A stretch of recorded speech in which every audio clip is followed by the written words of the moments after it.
Listo, muchas gracias. Muchachos, de verdad que me complace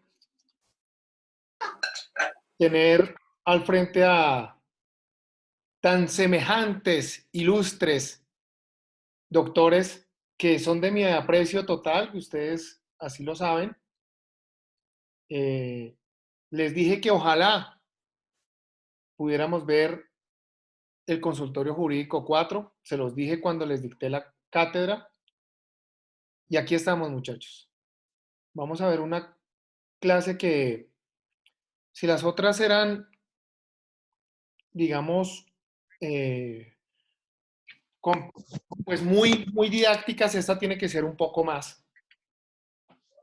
La gracia es que este es el último empujón porque ustedes ya son todos unos abogados. Increíble, hasta Yuyu ya se va a graduar. La otra doctora que está es amiguísima mía. Tiene como Esa 40 realidad que yo Y le, pues que yo, de verdad, muchachos, que no, una que se decía la doctora Ángela, es la secretaria de la jefe. Jesús, estamos con el micrófono abierto.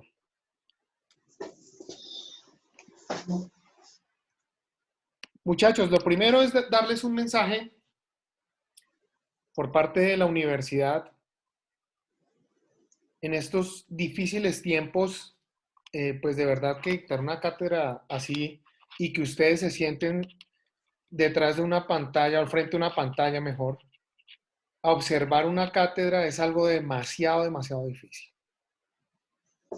La universidad está haciendo un esfuerzo también para no troncar los sueños de ustedes. Ustedes ya están a portas de un grado, ¿no? Si pasan esta materia, ¿no? Toca ver.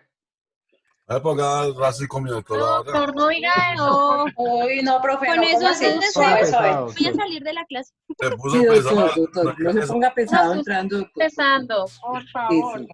Que dejen a Bueno, Paola por muchachos, bien, burlona. no, veníamos bien, de verdad ¿Qué, que, Luis? veníamos muy bien. Cierren A ver, esos por micrófonos, burlona. muchachos.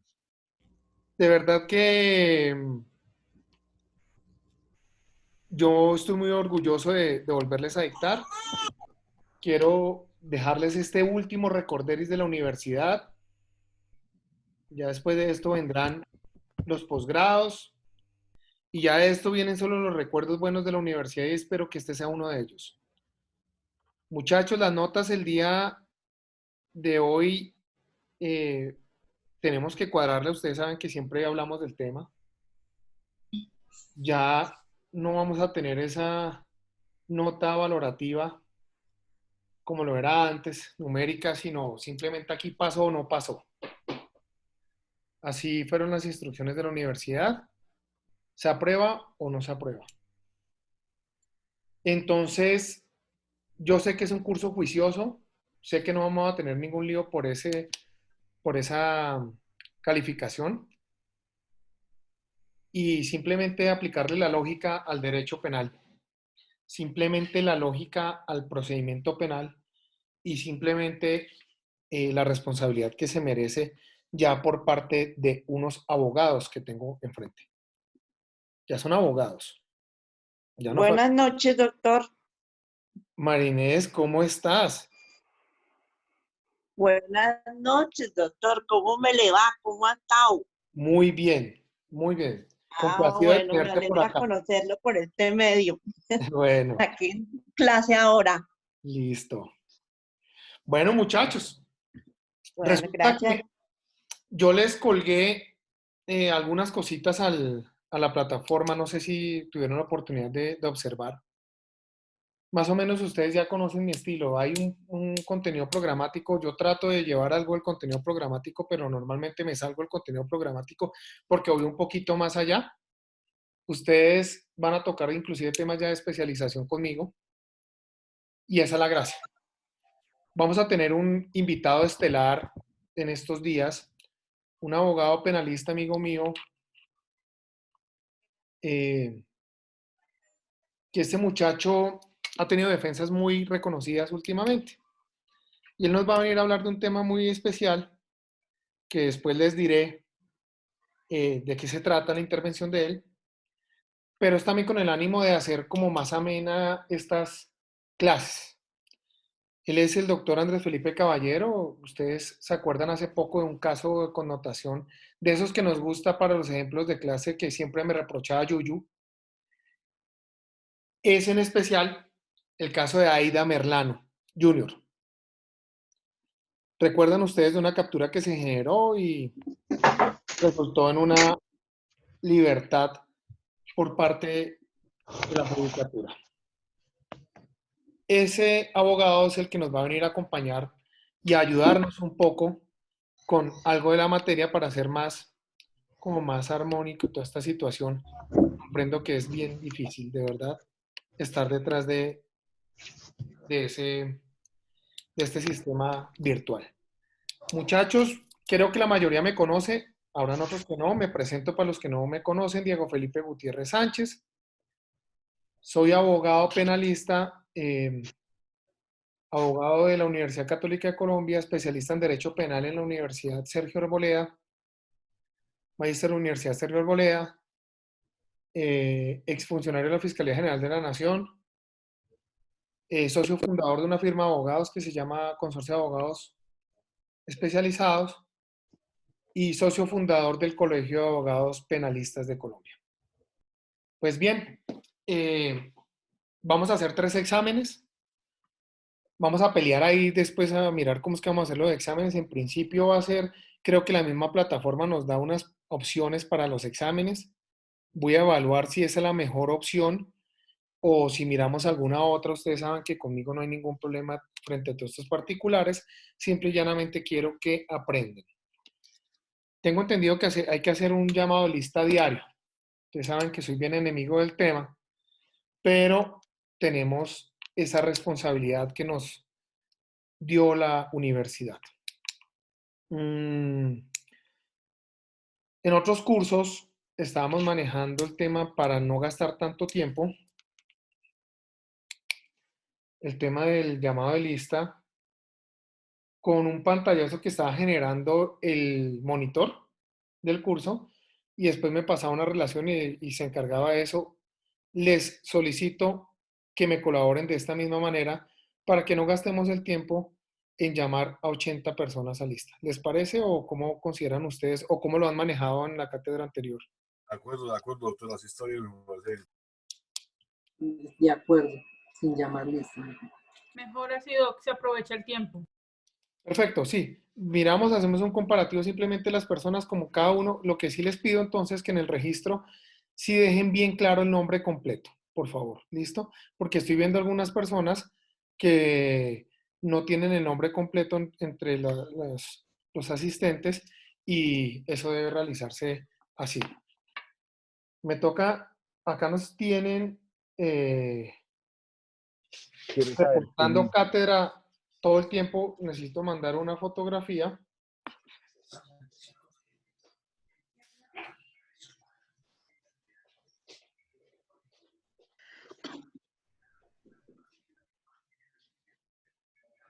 Un segundo.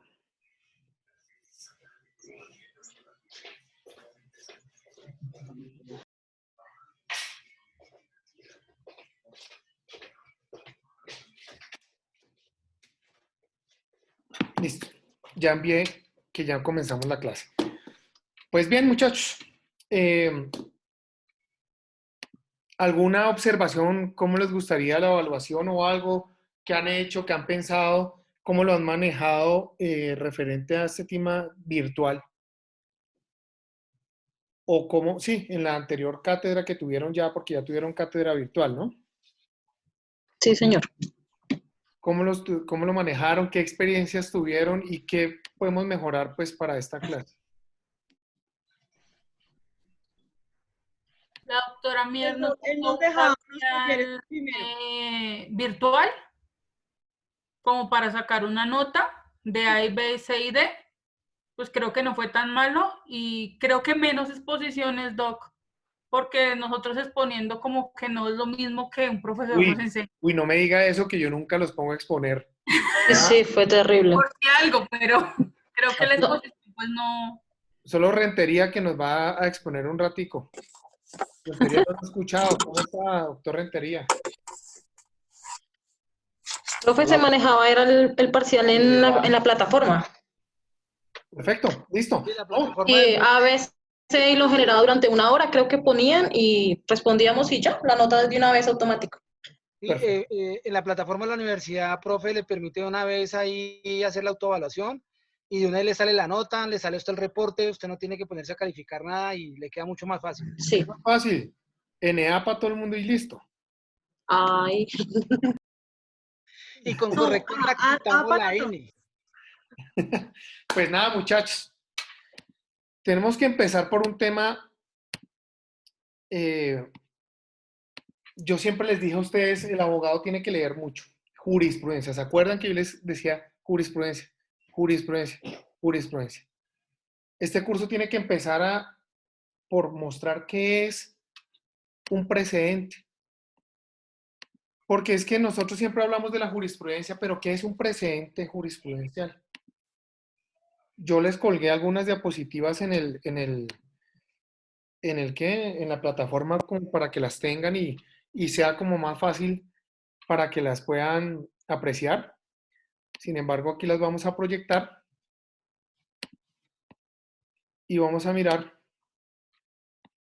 qué es el precedente jurisprudencial.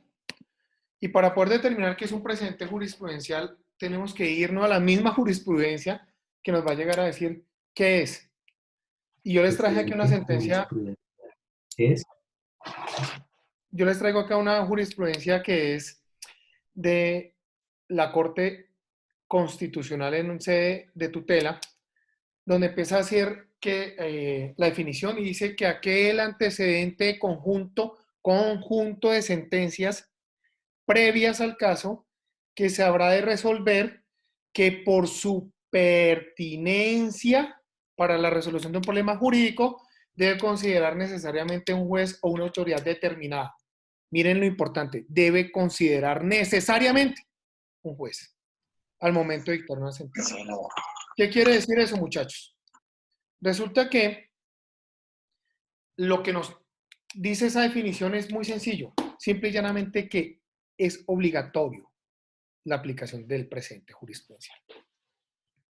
A lo largo de la carrera ustedes vieron que habían, por ejemplo, sentencias de unificación. Si vieron sentencias de unificación, se cogían un reguero de problemas similares y se resolvía en un fallo. Ese convenio es exactamente el precedente jurisprudencial. Ojo porque es que nosotros tenemos que decir, es obligatorio el cumplimiento. Y por allá más adelante llega y dice, oiga, el juez que no vaya a aplicar el precedente jurisprudencial, pues tiene que argumentar demasiado bien la razón, motivo por cual no aplica el precedente. Indispensable, muchachos. Cuando necesitemos una jurisprudencia para nuestro caso, busquemos la que más se parezca. La que más se parezca. La que busque una situación fáctica similar a la nuestra. ¿Cierto? Desde luego, todos los procesos son totalmente diferentes, todos los hechos son totalmente diferentes por alguna característica. Pero por lo menos sí buscar en ese porcentaje que sea la mayoría. La mayoría que se garantice que sí es, en efecto, la más parecida. Muchachos, entonces, nosotros tenemos que mirar que hay precedentes jurisprudenciales horizontales y verticales.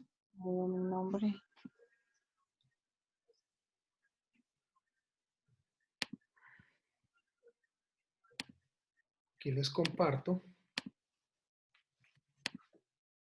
Entonces, podemos ver el precedente horizontal y vertical. El horizontal es aquel que debe observar, miren, es el mismo juez, es decir, sus pares o la misma corporación y siempre tienen esa misma jerarquía funcional.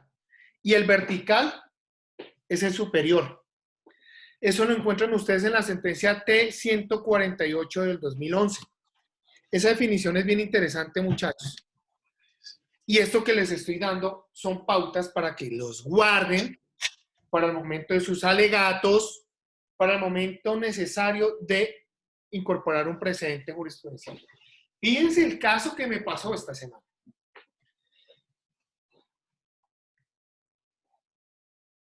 Hace un tiempo, no sé si yo estaba con ustedes viendo clase cuando sucedió ese caso, que capturaron un agente del CTI a un abogado, porque estaban pagando unos dineros para trasladar a unos internos que estaban en las celdas del CTI para llevarlos a la cárcel distrital.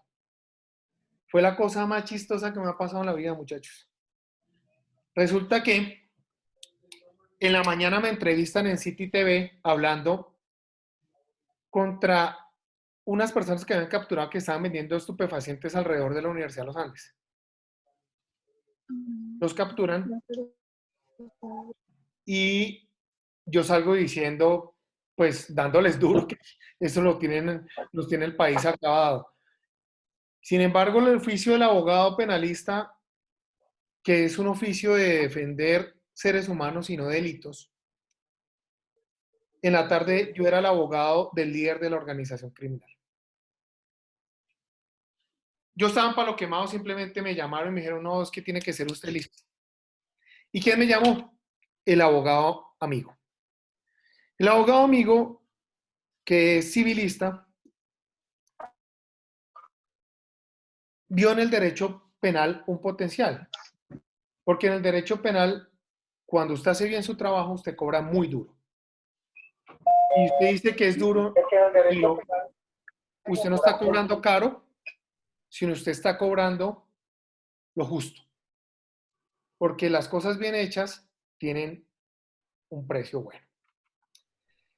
Pues nada, el amigo entusiasmado dijo, son 3 capturados, el doctor Henry coge uno, que ustedes creo que conocen ya al doctor Henry. Henry coge uno, que ustedes creo que conocen ya al doctor Henry coge uno. Carlos,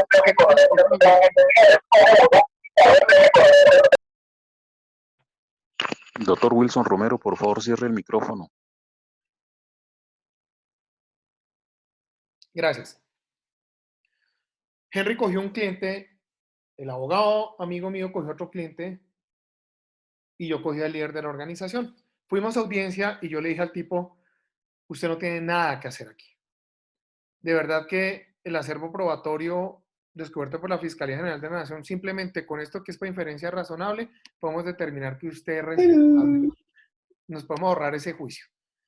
Pero no le aconsejo que acepte cargos. Lo que le aconsejo es que haga un buen preacuerdo. Y listo.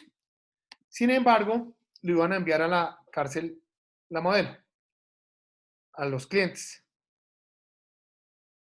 Y el amigo mío, yendo a despedirse de los clientes que estaban en celdas del CTI, se le acercó el guardián del CTI y le dijo, le ayudo a trasladar a su amigo, le ayudo a trasladar a sus clientes, para que queden en la distrital, que eso es una casa. Y este muchacho, por ayudar, resultó inmerso en un proceso, porque después el cliente lo denunció. Y se presentaron los hechos y simplemente capturaron al abogado amigo mío. Vamos a la audiencia del amigo mío. Peleamos durísimo por las deficiencias que tenía la fiscalía en esa audiencia de solicitud de medida de aseguramiento. Los argumentos no fueron tenidos en cuenta. Perdimos en esa oportunidad. Que sea respetuoso de las decisiones. Y yo le dije al amigo mío, hay mucho elemento en contra suyo, hermano. Preacordemos. Y realizamos un preacuerdo y se preacordó la pena. Quedaban 39 meses de prisión. Se avala, señores, se avala el preacuerdo por parte del juez. Hacemos traslado del artículo 447 que nos referimos a todos los ámbitos personales y sociales. Mirar antecedentes y todo el cuento. Y fija fecha para lectura de decisión. En la lectura de decisión, pues yo simplemente estaba en pantaloneta y por encima tenía una corbata, porque yo iba relajado y me encuentro con que el señor juez modificó el quantum punitivo y lo modificó casi al doble de lo que se había preacordado y condenó al amigo mío por casi al doble de lo que se había organizado con la fiscalía. ¿Quién les dictó procesal, muchachos? Profe Nelson. Nelson Ah, bueno, Prieto. él es bueno, Nelson sí, Guillermo. él es bueno. ¿Y alcanzaron a ver preacuerdos? Sí, señor. Perfecto. Entonces ustedes saben ya que el preacuerdo pues es un acuerdo que se realiza con la Fiscalía General de la Nación, que simplemente el juez tiene que verificar unas aristas de índole de legalidad para determinar si aprueba o inaprueba el acuerdo. Si el juez aprueba, pues quiere decir que era legal, ¿no? Pero si el juez aprueba, también tiene una obligación, que es cumplir el preacuerdo. Y no tiene por qué meterse en el acuerdo de la Fiscalía General de la Nación. Muchachos, pues eso no pasó así. En este caso, en particular, falló en contra a lo organizado o pensado. El año pasado se expidió un precedente jurisprudencial, la SU 479 del 2019.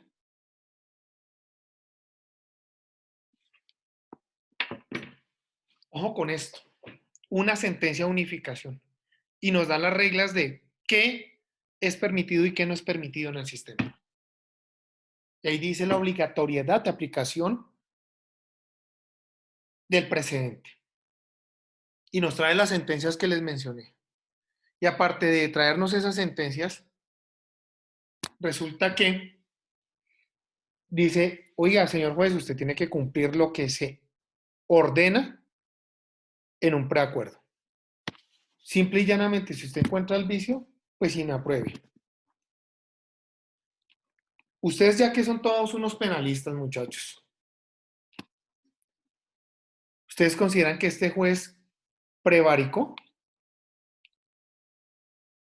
al momento de modificar, sabiendo que ya había avalado un preacuerdo, modificar el mismo acuerdo y hacer la situación más desfavorable para el cliente? ¿Qué opinan? ¿Alguna opinión? ¿Tan tímidos hoy? Que el juez tiene. No, es ilegal. El juez tiene. Sí. ¿Y qué consecuencia jurídica podría tener? Que la sentencia que dictó está viciada de nulidad. Camilo, entonces ¿tú qué harías? ¿Apelas? Sí. Sí, claro. Solicito la nulidad de esa sentencia en razón a que no fue lo acordado con la fiscalía. No, se solicita la apelación. Harold dice que apelación. Superior jerárquico, doc, Porque pero va a si apelar nos es la está fiscalía. preguntando el delito, sería un prevaricato por acción Un prevaricato por acción. para el juez, ¿no? Sí. No, ¿Alguien sería más? por omisión. Omisión por Porque no él accionó al poner una pena mayor a la que se había preacordado. La omisión sería si no hubiera visto el vicio y la nulidad. Perfecto. El que debe apelar es el Acción, profe, fiscal. porque él está dando un concepto totalmente manifiesto contrario. Fíjense que aquí hay un ingrediente muy importante. Manifiestamente contrario a la ley.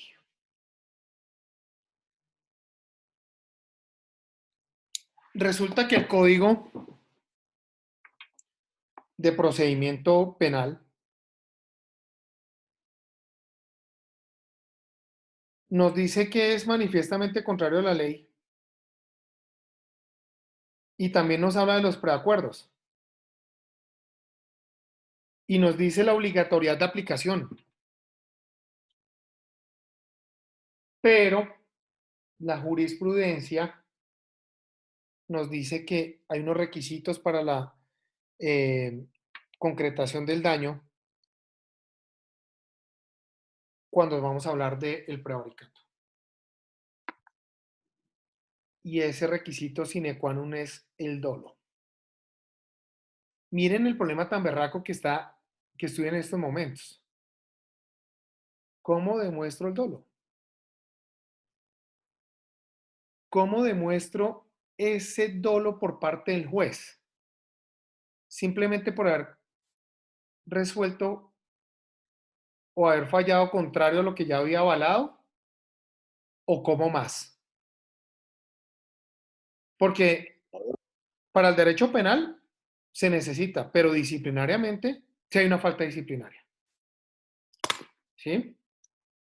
Disciplinariamente sí podemos iniciarle pues al juez, porque en realidad obró sin todo el calificativo legal y con toda la facultad atribuida, sino se atribuyó más responsabilidad, más bien, se autoproclamó más atribuciones que las permitidas. Bueno, entonces uno dice, listo, el disciplinario. Pero de cara a lo que ustedes estaban diciendo, muchachos, de cómo saneamos ese inconveniente, desde luego que hay que interponer el recurso de apelación. El recurso de apelación se interpone, pero el secreto es que dentro del recurso de apelación se solicita, como dijo Fabián, se solicita la nulidad. ¿Sí? Argumento central, muchachos, desconocimiento del precedente jurisprudencial. Muy importante. Doctor, pero ahí me queda una incógnita en esa serie de preacuerdos que se realizan con la Fiscalía, teniendo en cuenta pues que también debe haber algunos delitos excepcionales, ¿no? Porque todos los delitos, pues no cualquier delito puede ejercer el preacuerdo de la Fiscalía, y si no supera de pronto o sea, en el mismo preacuerdo la intensidad de la pena, el juez en ese orden de ideas sí puede de pronto la pena que sea más alta o que esté acorde al Código Penal. Giovanni, la respuesta a tu interrogante es la siguiente, o a tu apreciación. Resulta que es que el preacuerdo, lo primero, cuando ustedes ya vieron preacuerdos, es mirar que no exista ese doble beneficio, ¿sí o no? Simplemente que exista un beneficio. Puede ser la eliminación de un tipo penal, puede ser la reducción de la sentencia, puede ser inclusive, he visto preacuerdos que preacuerdan la domiciliaria. Sí, la medida seguramente sí. Pero el escenario innato para cualquier oposición por parte del juez es el momento de calificar el preacuerdo. ¿Lo avala o no lo avala? Cuando no lo avala es, por ejemplo, dice el quantum punitivo no se compadece, para mí la dosificación está mal, rechazo el preacuerdo. No decir que lo avala para después decir en sentencia que no lo acata, porque ya lo avaló. Y resulta que al momento de avalarlo, pues se produce un auto por parte del juez. Produce un auto que después el mismo juez desconoce. Y ahí el inconveniente. Si él considera que la pena era mayor, simplemente, en este caso en particular, que lo que se hacía era, y es totalmente válido, es degradar la calidad y tasar la pena. Eso no es un doble beneficio, sino simplemente es garantizarle ese 50% de reducción en la pena. Porque si ustedes se acuerdan muy bien, en la audiencia de formulación de imputación se dice que tienen descuento punitivo hasta de la mitad. ¿Se acuerdan de eso? Hasta de la mitad. En cambio, con el preacuerdo usted ya deja literalmente mamando al juez, y el juez simplemente cómase los sapos y simple y llana, berracamente tiene que decir, esta es la pena. Y acá lo que se hizo fue eso, dejar la pena cerrada para que el juez no pudiera hacer nada, y finalmente lo hizo como quiso. ¿Sí? Desconoció un precedente jurisprudencial. Fíjense la importancia, hubiese sido una jurisprudencia ordinaria, la alegación estaba en un 50-50. Ahorita con seguridad tenemos que prosperar, tenemos que ganarla. Porque es que, entre otras cosas, si nosotros vamos a mirar las definiciones de un preacuerdo, siempre es buscar lo mejor para la persona, y eso es la justicia premial. Y eso es lo que buscamos, es ahorrar un procedimiento. Acá no hicimos ni audiencia de acusación, ni preparatoria, ni juicio. O sea, es decir, nos ahorramos prácticamente un año de proceso. Entonces, muchachos, yo sí los invito a que estudien siempre esa posibilidad de tener en las alegaciones y mirar si existe precedente jurisprudencial frente al punto que quieren decantar, ¿listo? Porque pues así hacen una argumentación sólida que nadie les puede tumbar. Ratio decidendi y obiter dicta. ¿Alguien sabe qué es la ratio decidendi? Yo me imagino que sí. La razón de la decisión. ¿Qué quiere decir eso? Son los fundamentos en que se basa la decisión que toma la autoridad judicial. ¿Y la obiter dicta? Esos son los fundamentos que no hacen llegar a una determinación o a que el juez tome la decisión dentro de la sentencia. Ratio decidendi es la razón de la decisión. Sí. Obiter dicta, tenemos que tener que refiere a la argumentación empleada en la parte considerativa, muchachos, de la sentencia. Cuando yo les estaba hablando a ustedes, muchachos, que en el caso de cada uno, por favor, revisen y busquen siempre la jurisprudencia que mejor se acomode a la situación fáctica y jurídica de su caso. Siempre háganlo desde la obiter dicta, ¿no? ¿Por qué? He visto casos que es una payasada. Los abogados a veces usan la jurisprudencia por no leer la berraca jurisprudencia completa. Simple y llanamente lo que hacen es coger, mirar, buscan en Google, por ejemplo, tentativa de homicidio, jurisprudencia, y cogen esa jurisprudencia y se van con unos alegatos, los berracos a la audiencia, y resulta que lo que se encuentran en los alegatos berracos de la audiencia era lo que estaba alegando un casacionista, un abogado casacionista, solicitándole a la Corte que fallara sobre ese punto, y ese punto no fue reconocido por la Corte.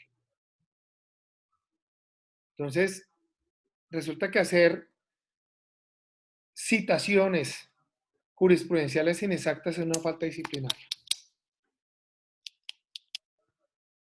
Entonces, preparémonos antes de las berracas audiencias. Sentémonos 2 horitas antes, échele, cómale libro a esa vaina, porque igual van a cobrar. ¿Sí? Y van a cobrar duro por esas 2 horitas más. Porque además ustedes van a llegar donde el cliente como si fueran unos abolotodos, pero así no tuvieran ni berraca idea, nunca hubiesen manejado ese delito. En estos días me entrevistaron en Caracol, Noticias Caracol, hablando del tema del médico Lolaya. Entonces, la pregunta de María Camila era, bueno, ¿qué pasa con la propagación de la epidemia y los punibles al respecto, no? Y ustedes creen que yo una berraca vida había manejado ese delito, pero ¿cuándo? Pues nunca había habido una epidemia, empezando por ahí. Pues yo nunca había vivido una epidemia. Y me dicen 20 minutos para que salga al aire. En 20 minutos chupe jurisprudencia. Pero antes de alegar por alegar, muchachos, hay que estudiar para alegar. ¿Listo? Yo sé que ustedes son juiciosos en eso, pero ese es un consejo que les doy. Por favor, nunca salgan y menos a un espacio público como es Caracol Televisión, donde lo ve casi todo Colombia. Pues bien, muchachos. Nosotros determinamos ese precedente jurisprudencial, pero también tenemos que entrever qué es una jurisprudencia ordinaria, qué es ese punto de jurisprudencia. Bien, muchachos, criterio auxiliar, criterio auxiliar, criterio auxiliar, el otro obligatorio cumplimiento de la actividad judicial, y su característica fundamental consiste en que tales decisiones no se crean reglas o subreglas, sino que se aplican las existentes en el ordenamiento jurídico. En otras palabras, muchachos, que prevalece el derecho adjetivo, es decir, el procesal. Sin embargo, pues están estas ayudas. En la práctica podemos ver, y una vez me pasó una cosa muy curiosa. Llego yo armado, organizando línea jurisprudencial, y me busco 3 sentencias y hablaban de lo mismo. Dije, línea jurisprudencial, qué berraquera, estoy armado. Llego a audiencia y el Ministerio Público me sale con 4 jurisprudencias de la misma corporación, es decir, horizontal, totalmente contrarias. Inclusive una de ellas era más nueva que la que yo llevaba. Por eso es bien interesante organizar nuestra línea jurisprudencial. Nada mejor. Denme un segundito porque es que hay un abogado que está que me llama y me llama. Denme un segundo.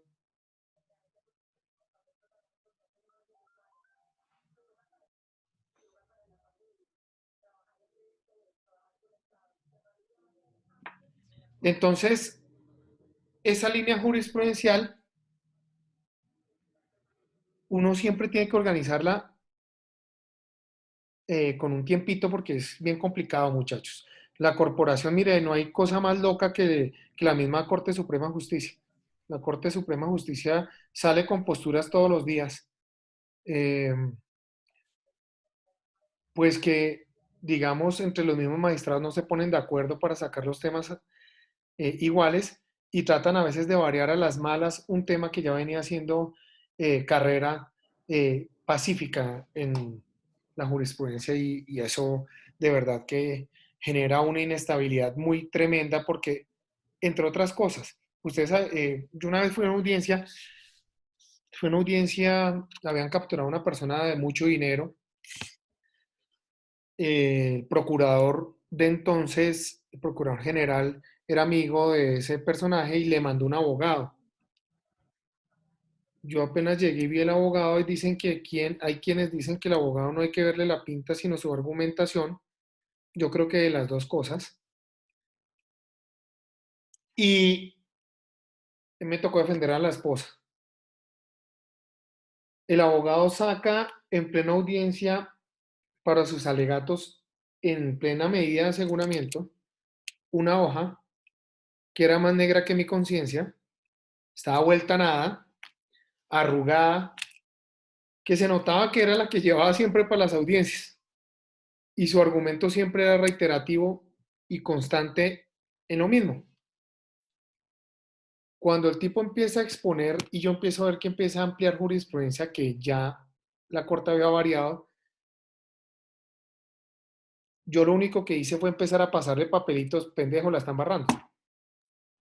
Ojo con esta, ojo con esta, ojo con esta.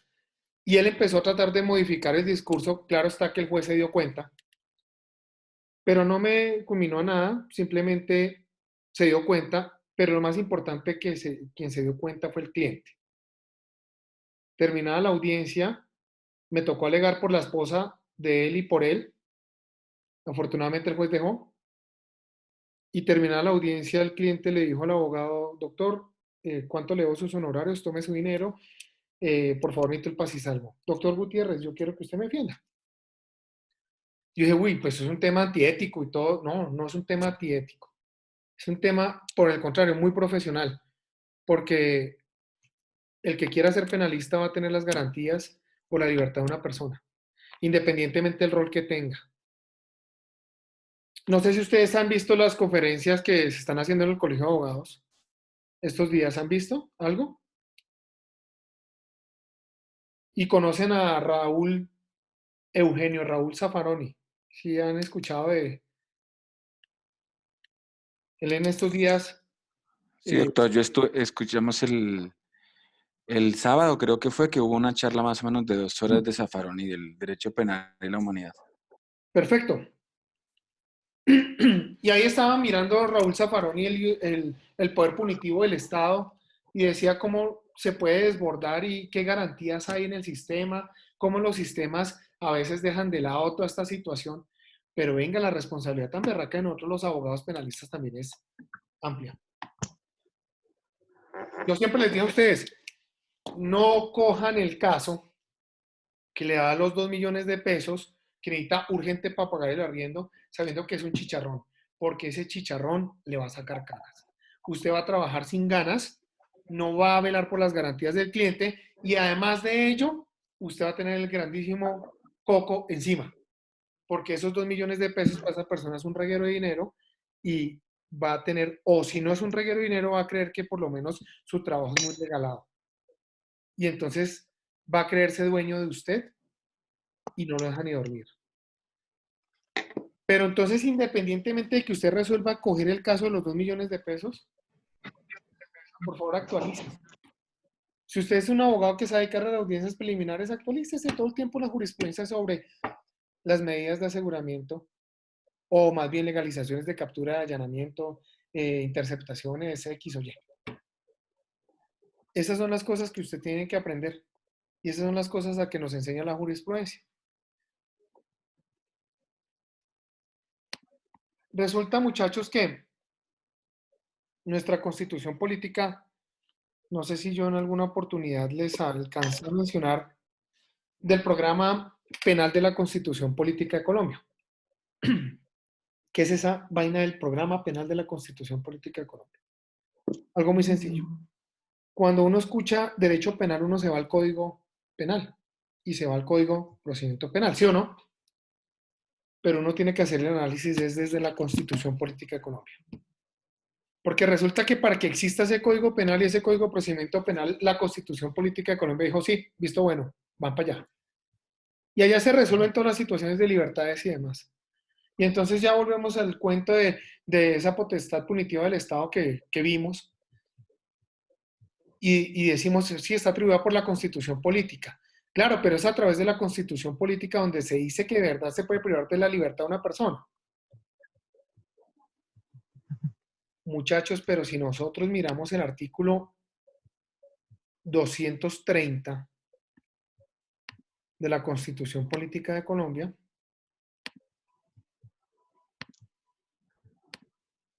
encontramos que los jueces, ojo con esto, muchachos, los jueces, en sus providencias, bien sea una sentencia o un auto, solo están sometidos al imperio de la ley. Ah, bueno, listo, solo tienen que acatar la ley.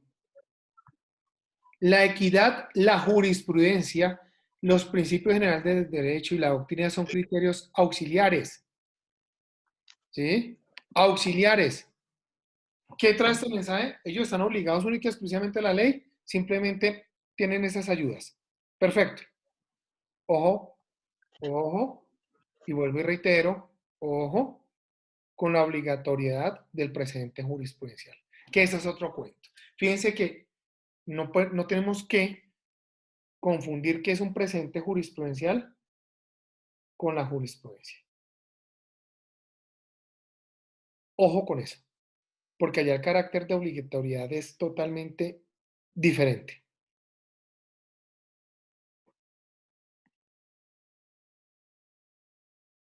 Pues bien, muchachos. Entonces, en nuestras alegaciones no hay nada más lindo porque de verdad que fue pucha, a mí cuando se me olvidan las jurisprudencias o no la tengo a mano y en los alegatos yo prefiero ni decirlo.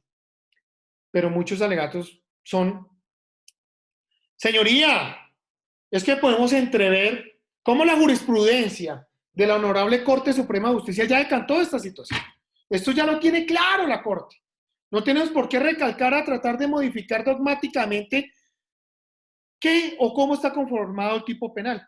Simplemente en ese esquema del delito que ya la Corte definió en la jurisprudencia, lo demuestra. Listo. Sí, suena bonito, pero ¿qué diferencia al argumentar? Señoría, sentencia de CP 451 de 2019, en la cual la honorable magistrada Patricia Salazar Cuellar enuncia como uno de los requisitos de la conclusión, por ejemplo, señoría, que tenga que existir una víctima. Y dogmáticamente manejado el tema, podemos encontrar estructurado el sistema penal acusatorio en esa providencia, lo cual no se compadece con el caso en particular. Claro, ustedes ya le dan ahí la pauta al juez, el juez ya llega rápido a la jurisprudencia, porque si no lo ponen una tarea que él no va a hacer.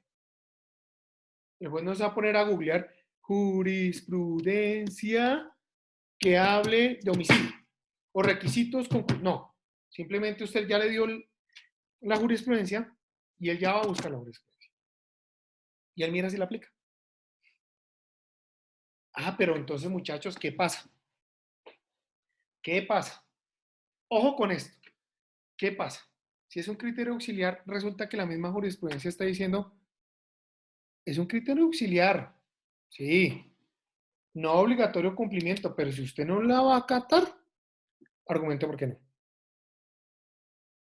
Entonces aquí entra otro parámetro a determinarse, de gran prevalía. Oiga, si el juez no me la aplica, pero aparte de no aplicarla, no dice por qué no la aplica, es más, ni la menciona en su providencia, ¿qué pasa? ¿Qué consideran ustedes que pueda pasar, muchachos?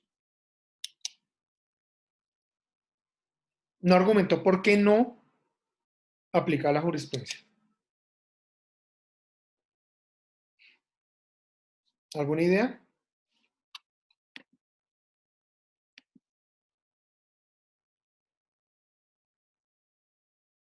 ¿Ninguno? Doctor, Sí. entiendo que si efectivamente el precedente jurisprudencial es obligatorio y él está omitiendo aquí esta obligatoriedad, pues está inmerso en un delito como es el prevaricato, ¿no? No, cuando mínimo en una situación disciplinable, Porque está haciendo, o sea, está desconociendo esta obligatoriedad con relación al precedente jurisprudencial. O sea, si la está desconociendo, pues está prevaricando, creería yo. sí. Lo que pasa es que vuelvo al juego que enuncié hace 40 minutos. El dolo. Pero, bueno, listo, miremos. Si se puede ver inmerso en una conducta disciplinable, listo. Podemos analizar inclusive una conducta penal, listo. De eso de frente a lo que tú estás diciendo que es el presente, pero yo estoy hablando de la jurisprudencia ordinaria. Si no lo Pero es que aquí la jurisprudencia ordinaria no es obligatorio. O sea, es diferente a la jurisprudencia al precedente jurisprudencial. claro, Es diferente. pero fíjense que los dos tienen una obligación. La obligación es que en el presente se tiene que aplicar sí o sí. Si no lo aplica, argumenta extremadamente por qué no, pero argumente el por qué no aplica el presente. Y en la jurisprudencia está diciendo, también argumente el por qué no, pero eso queda, esa obligatoriedad queda en el limbo. Lo único que les queda a ustedes, muchachos, es tratar de buscar mediante el recurso que el juez reconozca la jurisprudencia. A veces los jueces hacen una interpretación errada de la jurisprudencia. En un caso que tengo en Valledupar, fui a una audiencia de prórroga de medida de aseguramiento, perdón, de sustitución de medida de aseguramiento por la ley 1786 del 2016, que dice que las medidas de aseguramiento solo pueden durar un año. Las medidas de aseguramiento se pueden prorrogar por otro año, dice. Y eso está transcrito porque esa ley modificó el parágrafo del artículo 307 del Código de Procedimiento Penal.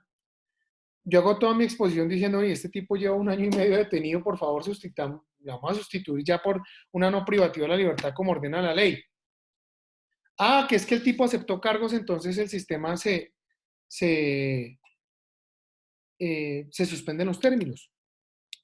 Y me sale el juez fallándome diciendo, Como se suspendieron los términos por la aceptación de cargos, yo no le puedo dar a usted la libertad.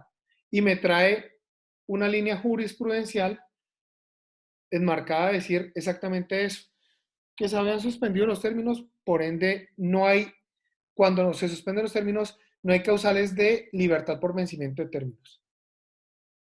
Yo le digo en recurso de reposición, subsidio de apelación, le digo, señor juez,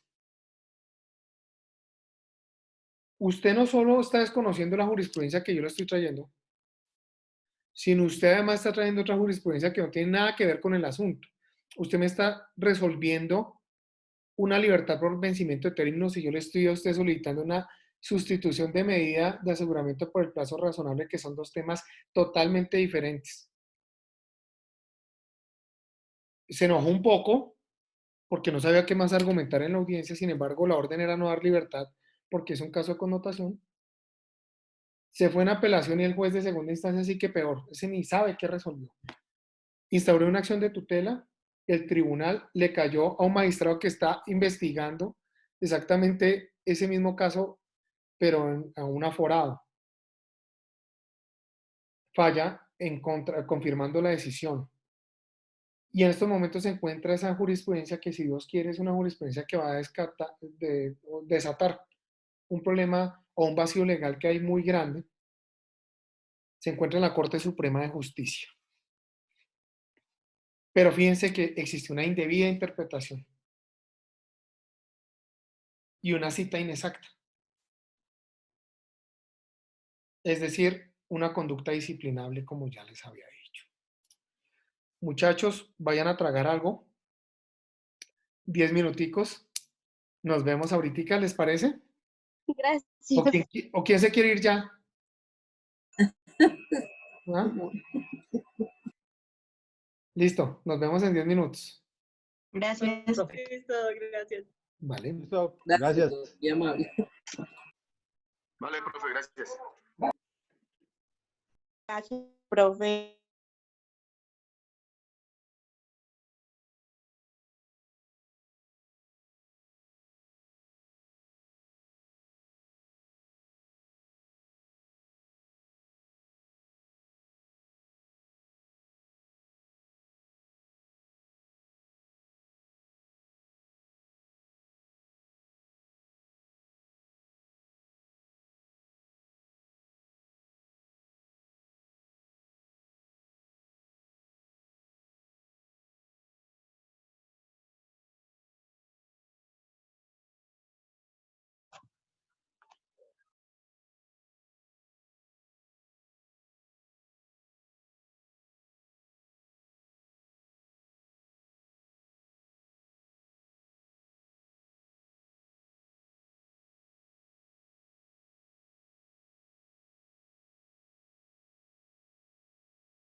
Veo que algunos no han llegado del break.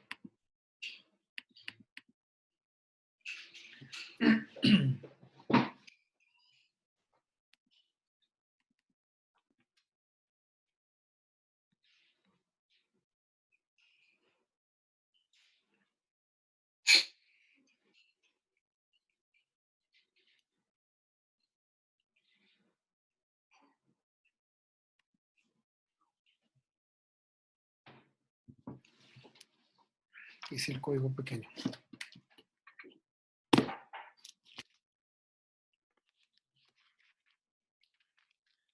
Ya estamos la mayoría, ¿sí o no?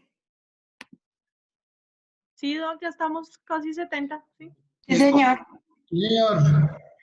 Bueno, muchachos, entonces, eso que acabamos de hablar, pues es un consejo muy importante para tener en cuenta. Siempre en las alegaciones, inclusive muchachos, los que van a ser fiscales, los que van a ser jueces, con mayor razón. Los que se van a dedicar a ese ejercicio de ser el litigante del Estado, es decir, el fiscal, pues tratar de aplicar la norma integralmente analizada con la jurisprudencia y con los precedentes jurisprudenciales, pues ellos no la aplican directamente en el sistema acusatorio, pero sí, por ejemplo, sí estructuran bien los procedimientos, sí estructuran bien los casos, y eso ya hace la diferencia.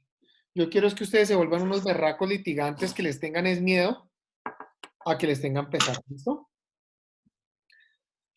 Que ustedes llegan a un extrajudicial y, uy, hijo de madre, le van diciendo al cliente, uy, pero contrató un duro.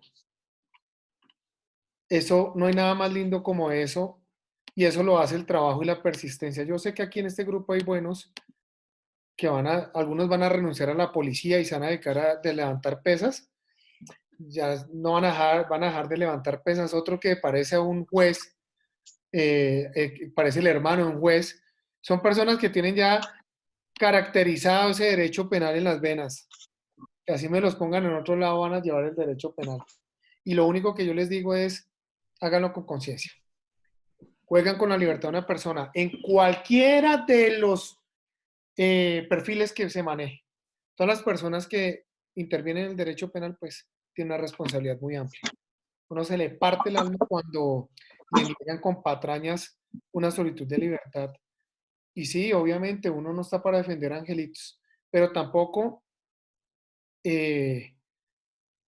digamos, la gente está diciendo, esta mañana estaba dictándole a los muchachos de cuarto, y todos con esa concepción del derecho penal, uy, no, usted defender violadores, homicidas, defender todo eso, y yo les digo, no, de verdad que uno no defiende el delito, uno defiende, son derechos humanos.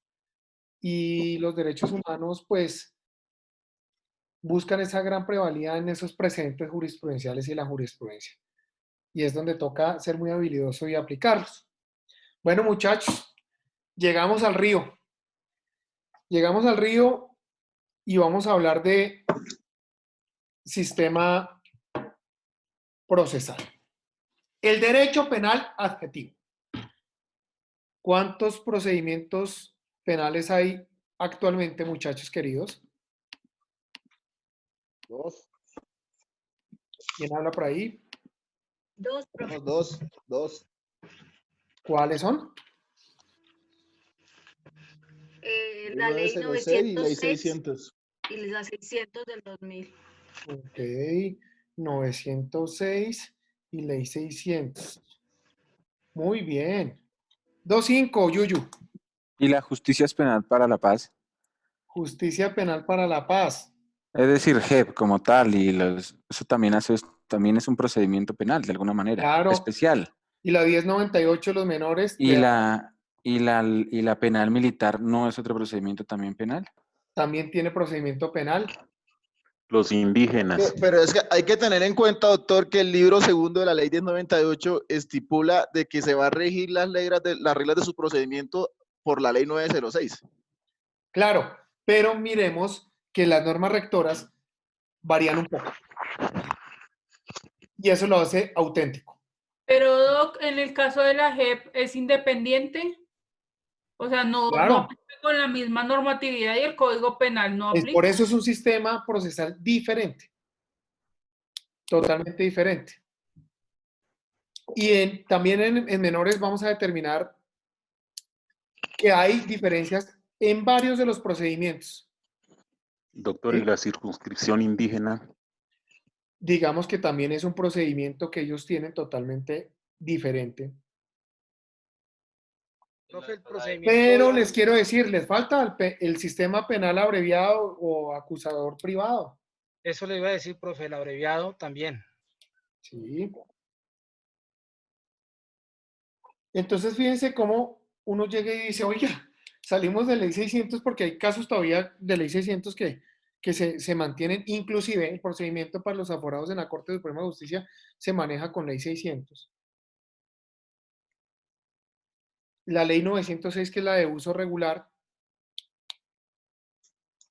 pero ustedes han visto el procedimiento en sistema penal, el abreviado. ¿Alguien ha participado en estos días en los consultorios jurídicos? ¿Han tenido ustedes algo de eso?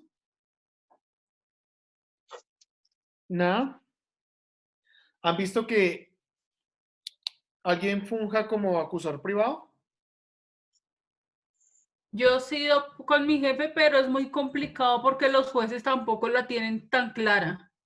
No Entonces, tienen ni berraca idea de esto. Fíjense. ir a esas audiencias es una pesadilla. Aquí hay un problema, por ejemplo, con el tema de la eliminación de la audiencia de acusación, pues de formulación de imputación, que entramos a una acusación y preparatoria, es decir, la audiencia concentrada. ¿Y cuándo se presentan más los inconvenientes? Cuando el proceso inicia por ley 906 y lo trasladan a acusador privado. Resulta que esos jueces se vuelven locos. Nosotros íbamos por una audiencia de acusación para que nos hagan nuestro descubrimiento de elementos materiales probatorios, porque ni siquiera nos habían dado copia del escrito de acusación, pues mucho menos de los elementos. Y la juez para adelante y simple y llanamente, bueno, ¿y las pruebas de la defensa? Oiga, una señora que yo no sabía de dónde había salido. ¿De cuáles pruebas de la defensa, señoría? Hasta ahora vamos a acusar formalmente. Si es que el procedimiento cambió. Ah, bueno, porque haya cambiado el procedimiento, entonces dígame cuándo la fiscalía me citó a mí para entregarme el escrito de acusación, porque así lo ordena la ley, y los elementos. No lo hizo, no hizo descubrimiento. Entonces, la defensa, ¿cómo puede reprochar o cómo puede, digamos, controvertir los elementos materiales probatorios? Está vedado, está vedado. Y aquí entra un particular evento que no tiene mucha consonancia, pero de verdad que tiene que ser analizado. Y es un principio. El principio de convalidación. El principio de convalidación de actos está instituido en el procedimiento, como por ejemplo, ¿ustedes se acuerdan de la libertad por vencimiento de términos cuando no se presenta el escrito de acusación?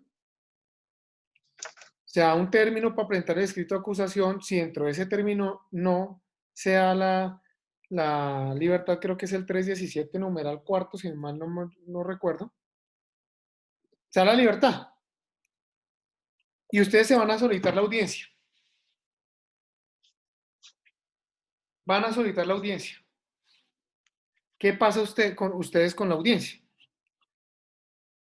Que cuando ustedes solicitan la berraca audiencia, a veces no se la dan inmediata, sino se la dan programada.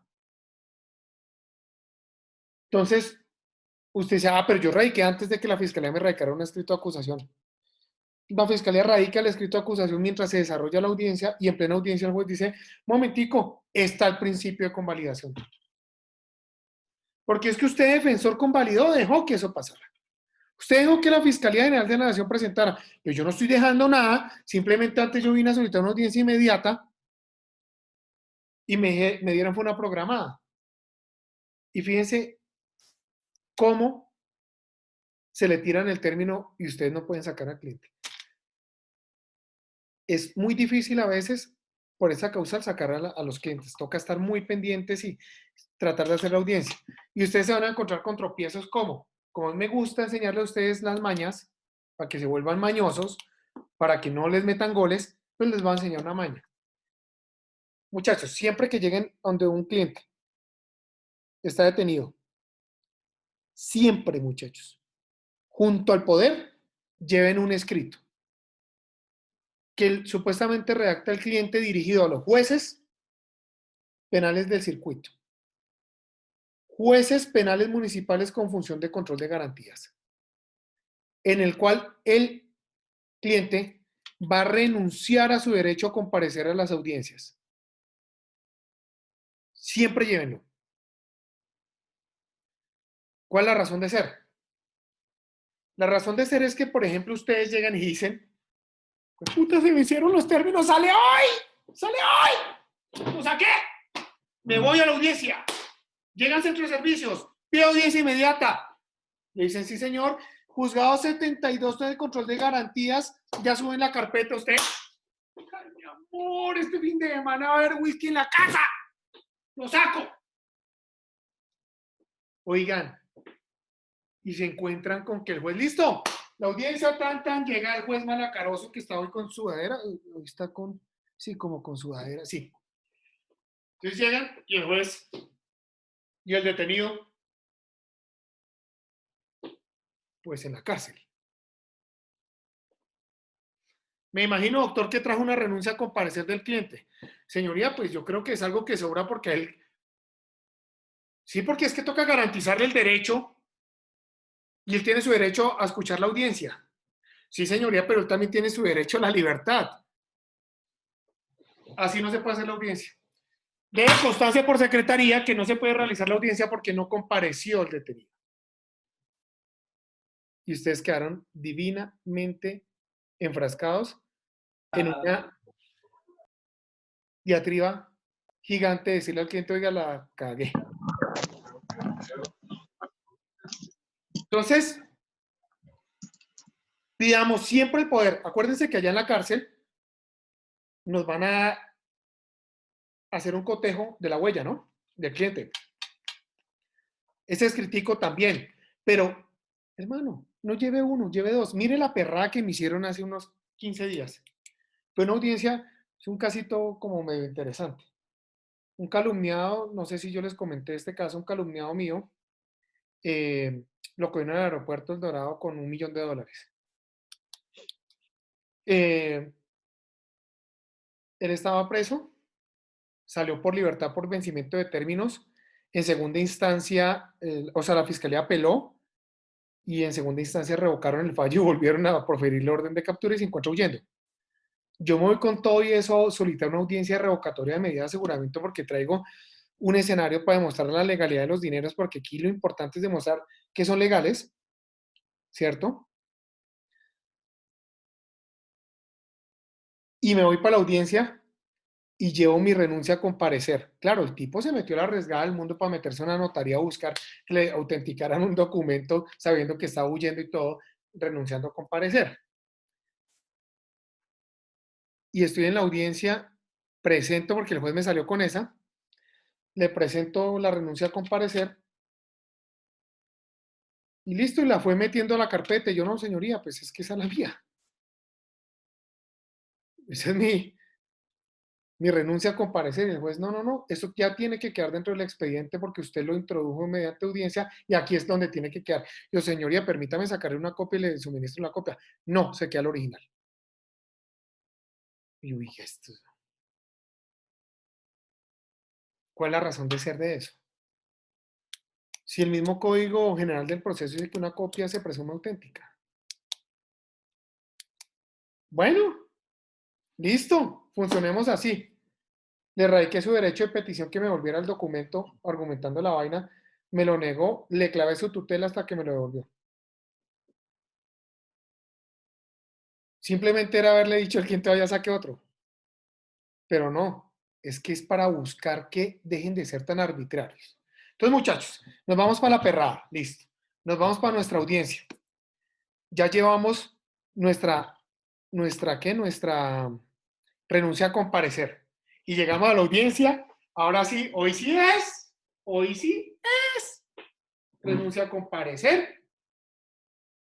Llegó el fiscal del caso. Porque usted salió corriendo y le dijo, señor fiscal, vamos a hacer audiencia de libertad por vencimiento de términos ahorita. Ah, me han notificado, tómele, radico este memorial. Y le radiqué un memorial diciendo que ya usted va a solicitar la audiencia. ¿Listo? Ya todo está hecho, simplemente esto es algo rígido. Se coge un calendario, siempre lleven el berraco calendario, muchachos, y cuenten el día uno a uno. Ustedes, a veces uno dice, ah, no, de tal a tal fecha hay tantos días. No, mejor cojan el uno a uno, el uno a uno. ¿Listo? Tienen su calendario organizado, la jurisprudencia organizada, todo perfecto. Nos vamos. Y le dice el juez, oiga, muchacho, ¿y dónde está el Ministerio Público? Porque este proceso tiene agencia especial. Si el Ministerio Público no se hace, déjese por Secretaría de la Constancia que no se puede hacer la audiencia. Al otro día ya le radican el escrito de acusación y olvídese esa libertad. Y eso es lo que estamos acostumbrados a las trampas que se hacen en los juzgados, muchachos. Ustedes no saben el dolor del alma cuando eso sucede. Eso es horrible. Porque la esperanza de una persona de recobrar la libertad puesta y usted ya organizando las cosas y usted tratando de hacerlas bien, es bien difícil. Pero miren la que me pasó. Renuncia a comparecer. Como es una audiencia inmediata, siempre tienen que tenerla en la carpeta. Poder, pese a que ya había sido reconocido en otras audiencias. Llevé citación al fiscal. Citación radicada en la Secretaría de la Procuraduría General de la Nación. Un correo electrónico enviándole a la fiscal la citación y un correo electrónico enviándole a la procuradora la citación. Y la juez me dice, doctor, ¿usted cómo me garantiza que sí notificó a la procuradora que era? Por Dios. Ya son situaciones que se salen de las manos cuando no quieren hacer la audiencia, no la hacen. Ese día me puse un poco disgustado y dije, bueno, señoría, por favor déjeme la constancia que yo le estoy entregando a usted notificación de correo electrónico, notificación física radicada en la Procuraduría con urgente para que notificaran inmediatamente a la Procuradora y que aún así usted no me va a hacer audiencia, señoría, porque hubiera a poner una denuncia. La vieja tuvo que acceder a hacer la audiencia y regañadientes dio la libertad, porque no tenía cómo negarse. Pero en otro escenario, todas las notificaciones hechas y absolutamente todo organizado y empieza la audiencia. Y salen libres hoy. Aunque eran personas que estaban en detención domiciliaria. Y bueno, salen libres y el doctor Henry hace la audiencia. Cuando el juez le resuelve negando. Me dice, está negando. Y yo, ¿por qué? Que porque incluyó los términos de la vacancia judicial. Un momentico, luego durante la vacancia judicial los presos salen, bueno muchachos, nos vemos, ahorita vuelven en enero, nos vemos, vayan todos para la casa y ahorita, no, el preso está, los términos no pueden ser interrumpidos. Negaron, tocó apelar y afortunadamente en segunda instancia le metieron una base a ese juez de control de garantías y resolvieron pues dar la libertad. Listo. ¿A qué voy? Con el cliente tenemos que ser muy claros. Tenemos toda la razón. Pero un pelo puede hacer la diferencia. Miren las mañas con las que nos salen. Miren las mañas. Por favor, tratemos de cuidarnos y volvernos mañosos, igual que ellos, para evitar que todo esto pase. Bueno, muchachos, ustedes imagino yo que vieron las audiencias preliminares todas, ¿no? ¿Seguros que vieron todas las audiencias preliminares?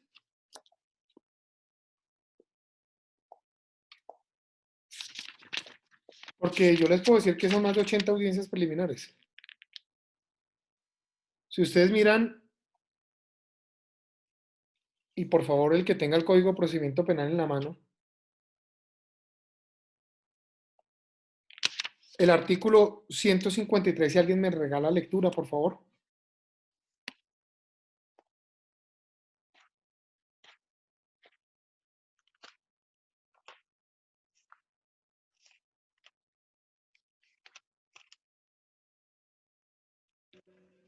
Noción.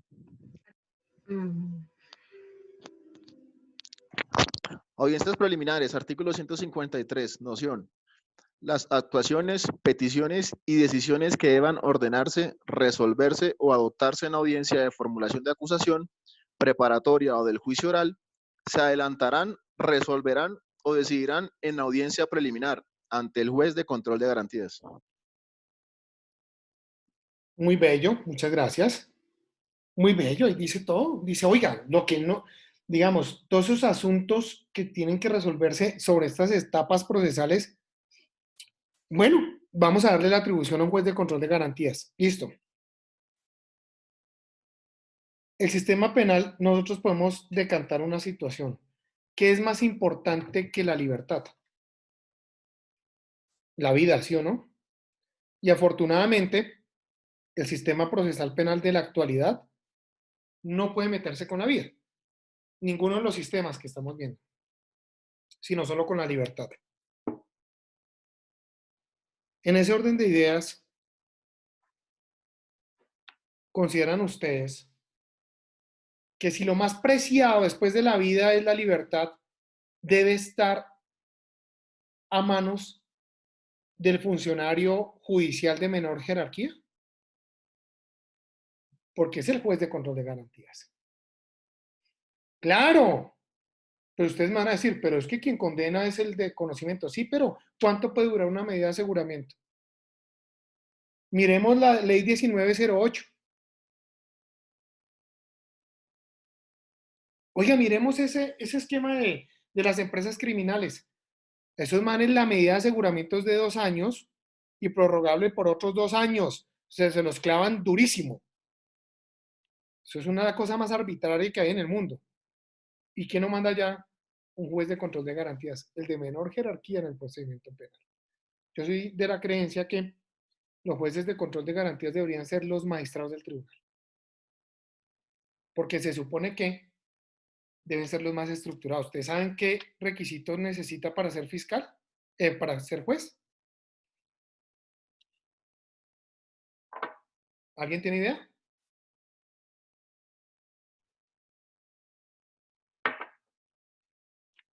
Para ser juez de control de garantías se necesita 2 años de graduado de Derecho. Punto. Punto. Ni siquiera ser especialista en Derecho Penal.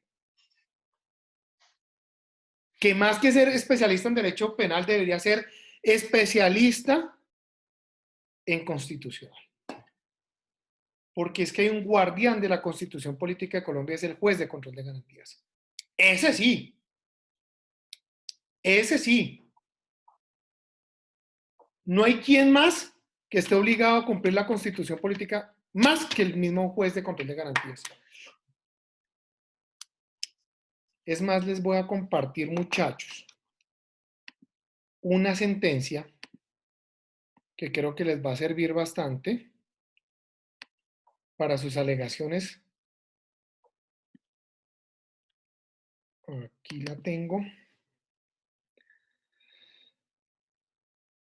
Para darle como un manejo al juez de control de garantías para que entienda de verdad qué es su papel, para que logre comprender en realidad qué es lo que está haciendo, para dónde va, qué facultades tiene y la gran verdadera importancia que tiene en el sistema. Creo que está aquí. Segundo, por favor.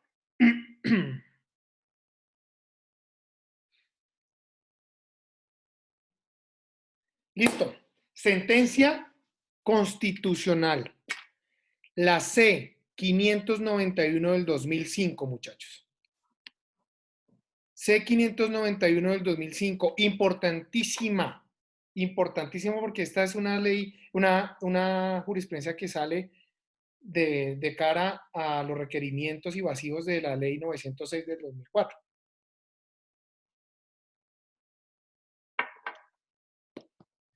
¿Qué nos dice esta?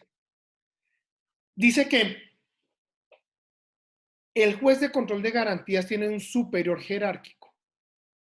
Y el superior jerárquico es nada más y nada menos que la Corte Constitucional. Y esto lo hace después de hacer un análisis transversal de toda la ley 906 y todas las funciones que se le atribuyen al juez de control de garantías. Y dice, oiga, es que este juez tiene que obrar es apegado a la Constitución política. Yo no estoy diciendo que los otros jueces no lo tengan que hacer, en especial este más. Y esa normatividad y esa jurisprudencia dice, su superior es ese. Claro, usted también tendrá que revisar los fallos de la Corte Suprema de Justicia, pero su superior jerárquico soy yo, Corte Constitucional. ¿A quién tiene que hacerle caso? Es a mí. Muchos jueces de control de garantías no conocen esa jurisprudencia. Y a veces le fallan a uno con preceptos jurisprudenciales de la otra corporación, desconociendo los de la misma corporación del superior jerárquico. Por eso es importante que en la intervención uno les haga saber que uno sabe que su superior es la Corte Constitucional. Y otra persona, a ver quién me regala una lectura del 154, por favor.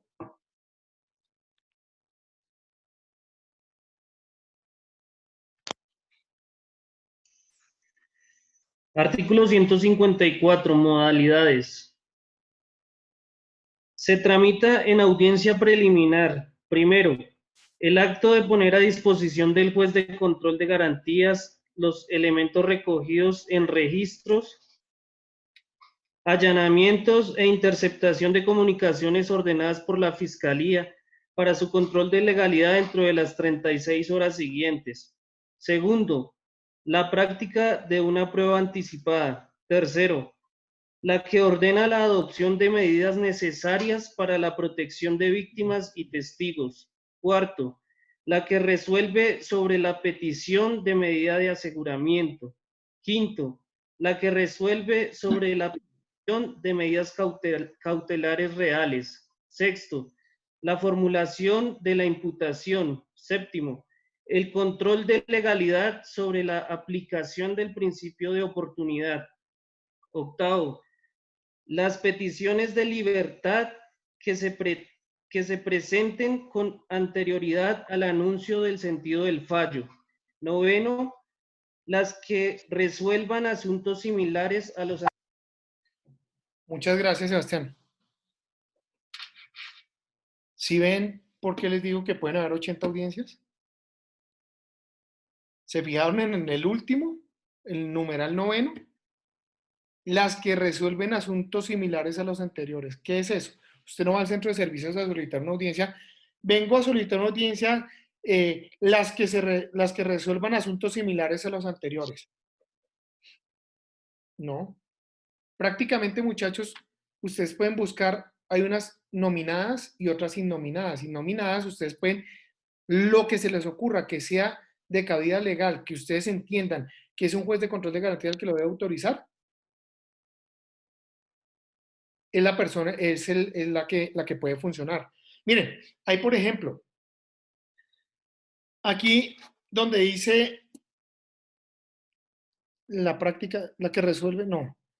La práctica de prueba anticipada en el numeral segundo. Sí, entonces usted dice, no, la prueba anticipada, yo necesito que se practique la prueba, que la prueba, por ejemplo, va a llegar a ser una prueba que la persona se va a ir del país, por ejemplo. Usted necesita el testimonio de esa persona. Y no que no, me voy para un país donde no hay internet, por ejemplo. Que usted no lo puede citar a una audiencia virtual. Sí o sí le toca practicar.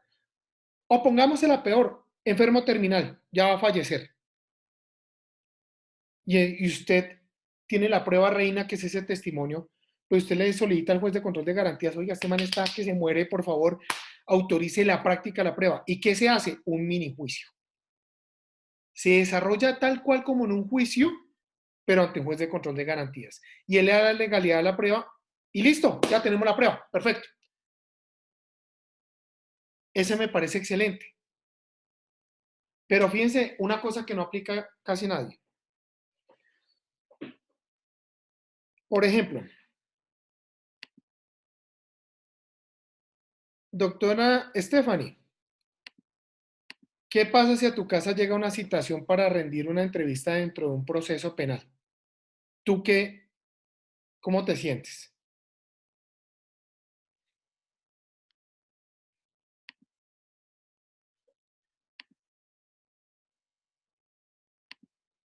Stephanie no está. Bueno, cualquiera. Llega una citación y la citación asusta al que sea, ¿sí o no? No es obligatorio ir.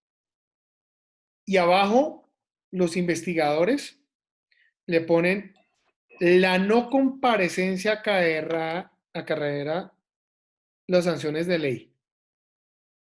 ¿Y cuáles son las sanciones de ley?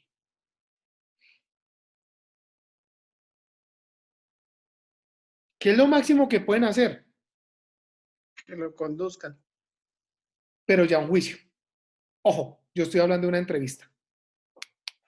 Enviarle otra citación. Y listo. Pero fíjense que le ponen ingrediente para que la gente hacen un uso desproporcionado del use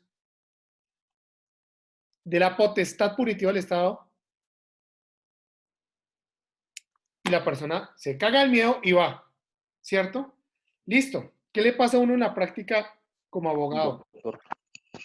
Doctor, Dímelo. doctor, ¿y cómo se puede subsanar esa especie de extralimitación de ese funcionario? Llamándolo a decirle, oiga, gran mal, perdón, hermano, respete porque usted no tiene por qué coaccionar a las personas, usted se está extralimitando sus funciones. Punto. ¿Ya? Eso es lo que pasa, que la gente no lo sabe. Pero sí quiero comentarte una cosa, viejo Néstor. Cuando uno como abogado defensor solicita que una persona de esa sea, o le solicita a una persona la entrevista, pues también tiene que citarlo para la entrevista por intermedio de su investigador privado. El investigador va a decir, somos una defensa privada y no sé qué, y si sé más. Nosotros como no podemos decir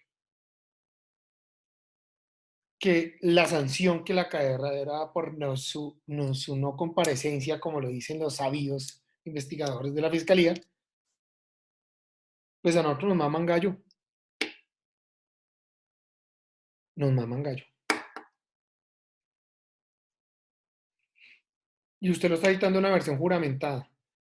Entonces, les enseño la maña. Váyanse al juez de control de garantías. Váyanse y solicite una audiencia de autorización de testigo basado en el artículo 154, numeral 9. Lo mismo podía hacer, viejo Néstor, la Fiscalía General de la Nación. Y en ese escenario, ¿qué hace el juez? Dependiendo de la argumentación, de la necesidad del testimonio, obligar a que el testigo rinda la versión juramentada. Esa es la respuesta, viejo Néstor. Y si eso ya lo incumple, el juez puede ordenar hasta arresto, sanciones, ya tiene otras implicaciones que tocaría determinar en desacato y demás.